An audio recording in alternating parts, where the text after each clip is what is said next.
Well, we have new information on what happened to that man who was reported missing earlier this month. You may remember 68-year-old James Ingram was reported missing April 2nd, was later found dead. Now officials say 3 people have been arrested in connection to Ingram's murder. Colin Vidros joins me now in the studio with new details. Colin, what do we know so far? Well, Johnny, as you mentioned, 3 suspects are now in custody in Grant Parish following an investigation that involved GPSO, Alexandria Police, Pineville Police, the State Fire Marshal's Office, and the Rapides Parish Sheriff's Office. At a news conference today, Grant Parish Sheriff Stephen McCain explained what happened to Ingram after his body was found this past Saturday. Here's what we know.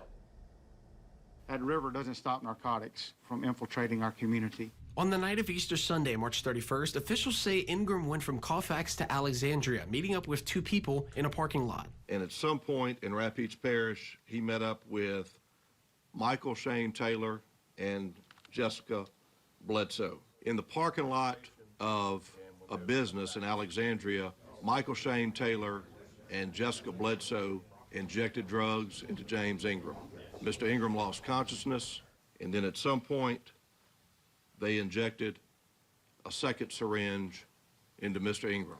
Sheriff McCain says Ingram then stopped breathing, but Taylor and Bledsoe allegedly drove around in Ingram's car with his body inside after he died. On April 1st, Taylor and Bledsoe made their way to Kisatchie National Forest in Grant Parish and dropped his body off into the forest and drove away. The next day, on April 2nd, Bledsoe and a 3rd suspect, Levy Bordelon, revisited Ingram's body. On Tuesday, Jessica Bledsoe and Levy Bordelon returned to the scene where Mr. Ingram's body was, and they set him on fire. A Facebook tip from people at Texas Roadhouse in Alexandria led authorities to find the stolen vehicle. They took a photograph of the car, and they sent it to our Facebook page and asked, is this the vehicle that you're looking for? And is it the vehicle, and if so, are you still looking for it? This is where it's located right now.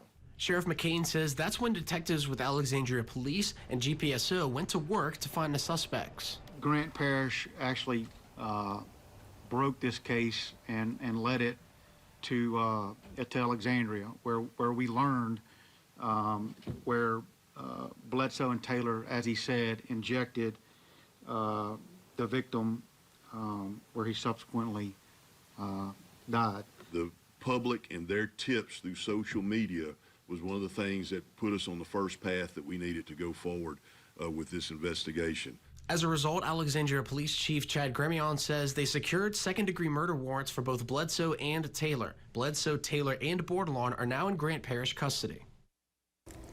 Taylor will be transported to the Rapides Parish Detention Center once they post bond or resolve their court cases. For a full list of charges on each suspect, you can head over to our website, KALB.com. This investigation remains ongoing, and anyone with any information regarding this case is asked to contact GPSO's Detectives Division or Alexandria Police's Detectives Division. Johnny, back to you.